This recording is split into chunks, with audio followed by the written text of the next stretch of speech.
In this video, gusto ko sanang sagutin yung tanong na, sino ka ba? Because some people say in comments na hindi naman talaga nila ako kilala. Well, hindi talaga nyo kilala because for some time gusto ko lang talaga yung simpleng buhay, yung hindi na sa public. I am Dodong Kakanando. I'm a farmer and a businessman from Bukidnon. As an entrepreneur, I use the Bible as my main reference and the plant as a model on how to manage and grow my business. I used to work for Hewlett Packard. Nagsimula ako galing sa pinakababa na tawag nila staff sales engineer o tawag ko sa sarili ko noon, tigas ng opisina. Alam mo yung tigas? Tigagawa nito, tigagawa nun. From there, I was able to go up the ranks until I became vice president of the distributor of Hewlett Packard when they were still not in the country. When they finally opened a direct presence in the country in 1995, I became assistant country manager. And yun yung posisyon na iniwan ko nung umalis ako in 1998. I am a follower of Jesus. And paniwala ko that He did not only come to save us from our sins, but to show us a better way of living life and doing business. Naniniwala ako na ito ang ibig niyang sabihin when in Mark chapter 1 verse 15 he said, "The time is fulfilled.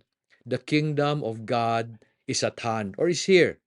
However, hindi mo siya makita. Pero ang pagkaintindi ko dyan, sa at hand means pwede ko siyang hawakan. If I apply the principles of the kingdom in my life, that kingdom will bless me. Di ba sabi sa Mark chapter 6 verse 33, if we seek His kingdom and His righteousness first, He will add all good things to us here on this earth.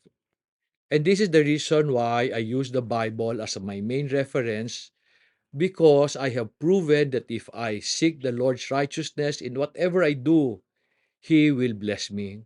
The reason I teach is because gusto ko i-share yung mga bagay na nakatulong sa amin, hoping that these principles will help others also.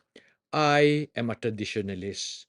I believe that the best way to succeed in business is to study the old ways of doing business. Kasi naniniwala ako that the riches we enjoy today are results of the hard work that was done by the previous generation. Sabi nila nagbago na ang negosyo because of the advancement of technology. Ako naniniwala. Technology is just a tool. It will help us move things faster and make things convenient for people. Nonetheless, technology cannot replace the need to build relationship, to delay gratification, to serve our customers well and help them succeed, and marami pang iba. I am not a business guru or expert. Ang tawag ko sa sarili ko, business guro. Tagaturo lang. And ang ituturo ko sa inyo ang mga bagay na nakatulong sa akin. If you believe that business has changed and the old ways are obsolete, I am not for you. But if you would like to understand kung ano ang nagpayaman sa mga taong like si Joseph, si Solomon, sila Abraham, then baka makatulong ako sa inyo. I am Dodong Kakanando. I'm a farmer and a businessman from Bukidnon who just desires to be able to help every Filipino become fruitful.